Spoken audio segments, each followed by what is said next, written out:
Assalamualaikum and hello everyone. Today we would like to talk about region of Indonesia. But before we start, I will introduce myself first.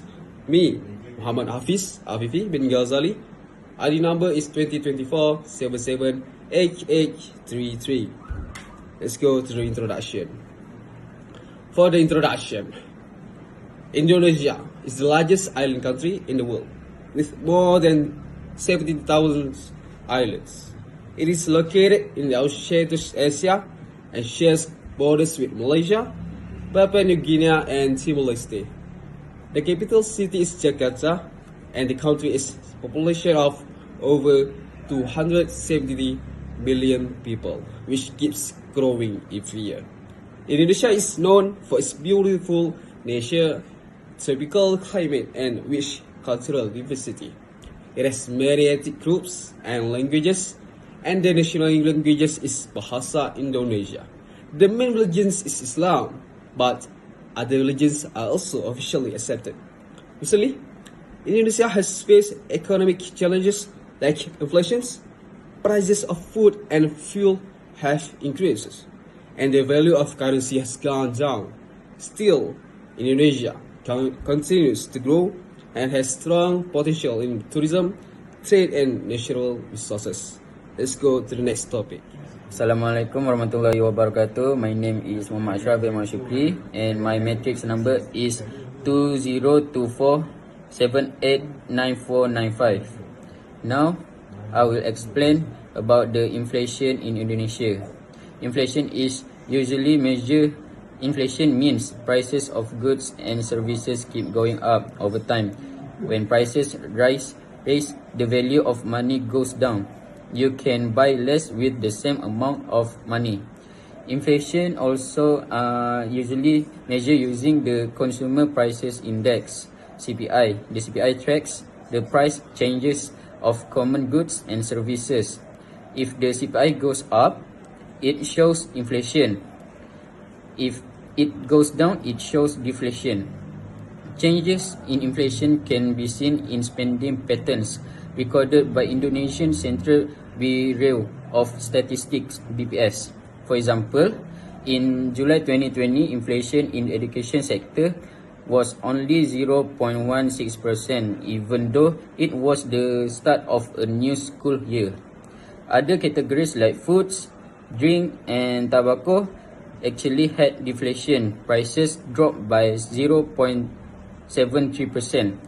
Food items alone dropped even more by 1.06% due to lower prices of certain food products. In contrast, the biggest cause of inflation that month came from personal care and other services, which rose by 0.93%. Other than that, factor was the rise in gold prices. More people bought gold to protect their money from losing value, which drove gold prices up, as seen in Antam's gold prices. Assalamualaikum, my name is Syami Iskandar bin Jaafar. So, my number matric is 20249471 and 31. The topic today is type of inflation in Indonesia.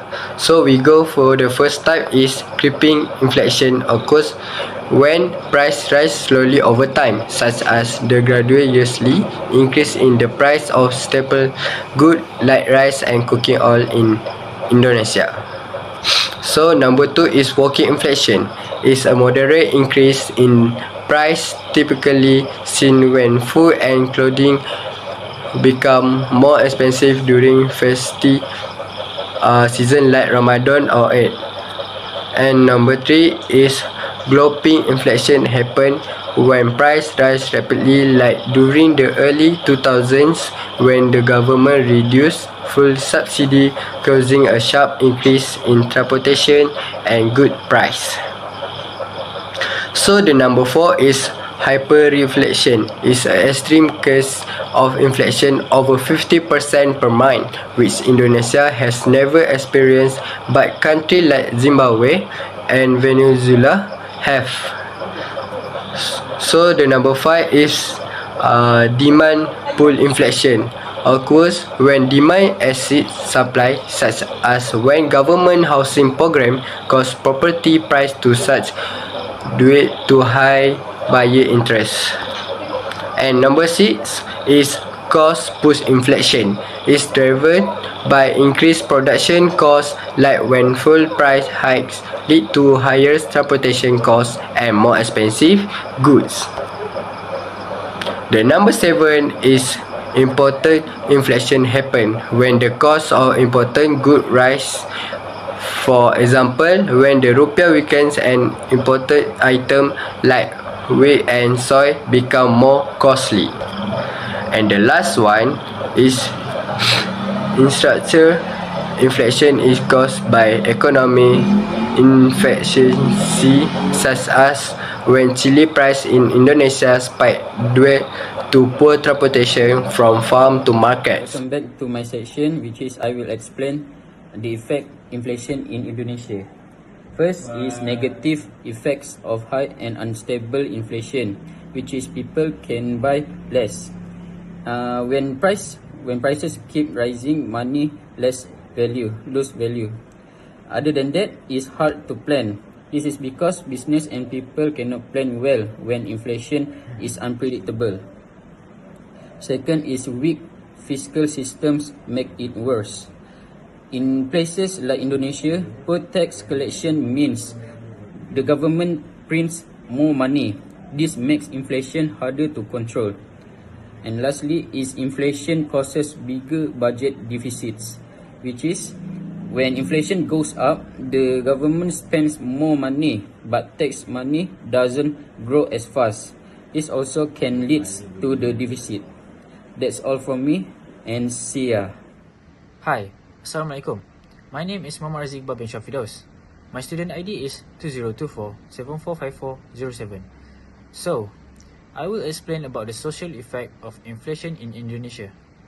First, inflation reduces purchasing power. Prices of essentials like rice or fuel go up, but income often stay the same. This forces many families to cut spending or buy cheaper, less healthy food. Second, inflation increases poverty and inequality. Low income and middle class families are hit hardest, while the rich are less affected. Third, health suffers. When health care and medicine become expensive, people may delay treatment. Poor diets can cause malnutrition, especially in children. And financial stress affect mental health. 4. Education is affected. Some families can't afford school costs. Some kids may drop out or start working. Public school quality may also decline. 5th, unemployment rises. Businesses may cut jobs or hours. Many turn to informal work like ride-hailing or street vending, which is unstable and low-paying. Finally, inflation can lead to public protests, especially when fuel or food prices spike, as seen in 2005 and 2022. In inflation does not handle it well, public trust in the government drops. In conclusion, inflation has serious social effects. The government must step in with support like cash aid, food subsidies, and help for small businesses. Thank you. Assalamualaikum. My name is Naif Fitri bin Fuad. My number student is 2024924493. Today I will be presenting on two essential economic tools that help stabilize country economy: fiscal policy and monetary policy, with example from Indonesia during COVID-19 pandemic. Okay, let's start with fiscal first. The Indonesia government implemented the National Economic Recovery Program, also known as Program Pemulihan Ekonomi Nasional (PEN). This initiative was a direct response to the financial threats caused by the pandemic. Its main goal was to maintain financial system stability while supporting people and business affected by the crisis. The PAN program focused on helping the most vulnerable households first, then expanded to support business sector, especially MSMEs, micro, small and medium enterprises. By providing financial assistance and protection, this policy helped reduce the impact of job losses and business closure during COVID-19. So, fiscal policy here is about government spending and intervention to boost economic recovery. Now let's move on to monetary policy, which is managed by the central bank. First, the money supply theory. According to Palembang 2017, central bank like the US Federal Reserve or Bank Indonesia can control the amount of the money in circulation through tools like open market operation. The tool money supply symbolized as M equals C plus D, combines currency C and demand deposit D. Second, we have the interest rate theory. Bank Indonesia sets interest rate during quarterly meeting. This rate guide how much it costs to borrow or save money. When inflation rises, BI may increase interest rate to slow down spending and reduce inflation. But higher interest rates also increase costs for companies, potentially lowering profit and affecting stocks. Lastly, exchange rate theory. The exchange rate is the value of the rupiah compared to the other currencies, like the US dollar. A weaker rupiah increased import costs, affecting prices and economic stability. After 1998 crisis, the Indonesian currency faced long-term pressure, and fluctuation in the exchange rate continue to impact both the money and capital market. So that's all my point. So, in conclusion, inflation is not just about numbers or economics. It really affects people's lives, especially those who are struggling. If prices keep going up, it's harder for families to afford daily needs.